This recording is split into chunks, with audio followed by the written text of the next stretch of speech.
Nature is the representation of both beauty and sadness. Forests represent 30% of the Earth's land surface. Killing it is a self-destructive process increasingly encountered these days. And still, why do we do it so often? Too much is not always needed.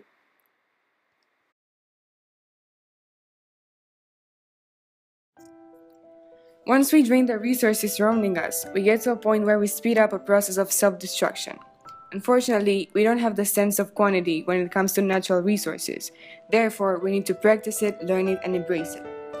Cherishing the environment and all it contributes within our everyday lives by making it easier to carry on means first of all taking care of ourselves. By limiting and restricting ourselves from excessive usage of wood, not only that we save forests, but we nurture the environment in which we live in, that progressively would be affected by issues like pollution and climate change.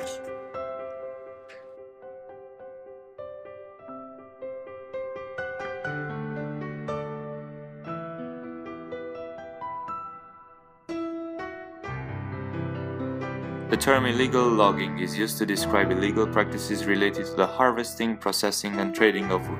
Thus, the law may have been broken at any point along the supply chain. For example, logging with an illegally acquired license or in protected areas, processing of logs without the necessary licenses, non-payment of taxes, or exporting products without paying export duties. The causes of illegal logging are manifold.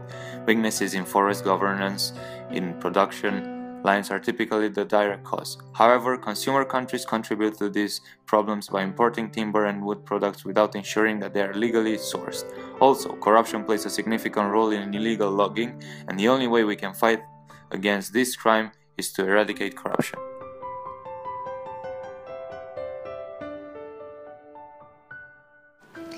Biodiversity comes from biological diversity and is the degree of variation of life. It refers to the genetic ecosystems and species variations within an area, biome, or planet. Humanity is depending on the resources the Earth offers. We are all threatened by their draining, but the indigenous people are those who are firstly and most directly affected by the abuse of their habitat.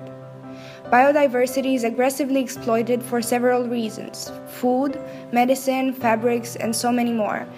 We're using too much of the resources the Earth can sustain.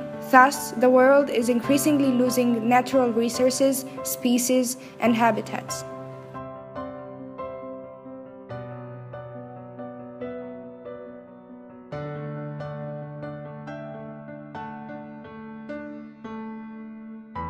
Elements such as temperature, precipitation, and CO2 concentrations are those that influence the climate change, which has a powerful impact on the forests.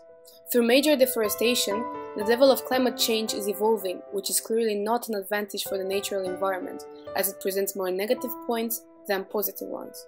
Deforestation is also increasing the level of loss of the natural forests, and therefore leads not only to the creation of artificial forests, but also to the spiritual detachment of people from nature. We've established ways of fighting against these issues.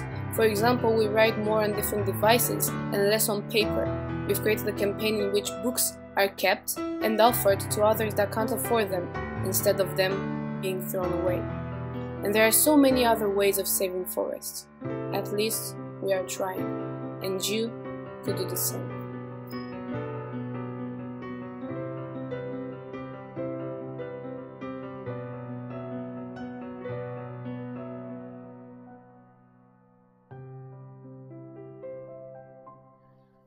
Forests were here before us, they are here now, but how long will they last?